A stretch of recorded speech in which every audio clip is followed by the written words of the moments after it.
भाजपा के पास तो उम्मीदवार ही नहीं है। जो 10 साल से सत्ता में है उस पार्टी की हालत टूहना के अंदर ये है कि उसके पास कोई उम्मीदवार नहीं है। वो तो ढूंढ रहे हैं कि कोई ना कोई किसी पार्टी का उम्मीदवार हमें मिल जाए, हम उसको टिकट दे करके चुनाव लड़ा दें। जबकि उनका यहाँ से राज्यसभा का भी एक मेंबर है, पहले इनकी पार्टी का अध्यक्ष भी रहा है।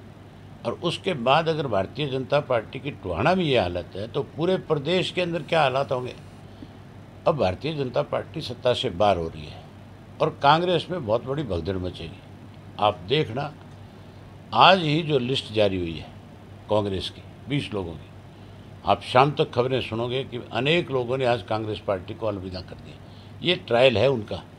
ये उन लोगों के नाम उन्होंने दिए हैं जिनमें सबसे कम उनके पैनल पे लोग थे। ये उन्होंने आज ट्रायल करके देखा है कि इससे कितना शोर मचता है।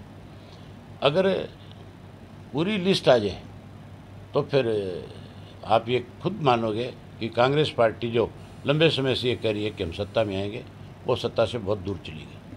अब तो सत्ता पे काबिज समाज, ये आपकी बहुजन समाज पार्टी और इंडियन नेशनल लोकदल पार्टी होगी।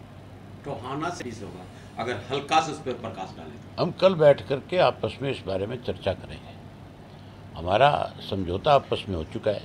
ये तय हो गया कि वो 37 पे लड़ेंगे और हम 53 पे लड़ेंगे। लेकिन कल हम बैठ करके ये तय करेंगे भी किस किस सीट पे कौन कौन लड़े।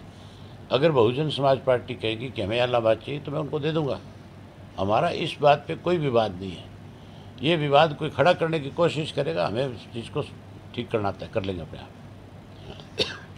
सर, इंडियन नेशनल लोकदल ने पत्र लिखा था चुनावियों को डेट आगे करने के लिए, तो वो डेट बढ़ गई ना, डेट बढ़ा दी सर। इसका मतलब हमारी ताकत बहुत बड़ी है? आप फिर इंडियन नेशनल लोकदल को हल्के में कैसे ले सकते हो? हम जो भी काम करते हैं हम उसके ऊपर पहले स्टडी करते हैं। ये इसलिए कि दिया था हमने पत्र कि 5 दिन का लंबा एक वीकेंड आ रहा था, लॉन्ग वीकेंड था।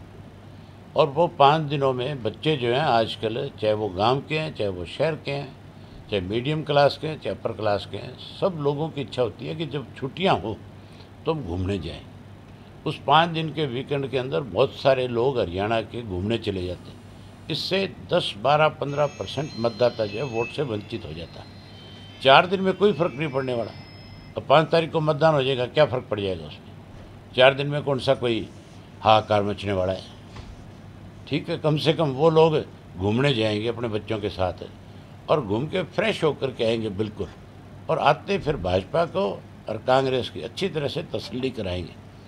वो लोग हमारी इस चिट्ठी से प्रभावित होंगे और वो इस बात पे, बच्चे भी उनके खुश होंगे, उनके माँ बाप भी इस बात से खुश होंगे कि हमें अगर ये मौका मिला तो सिर्फ इंडियन नेशनल लोकदल पार्टी की वजह से ही मिला है।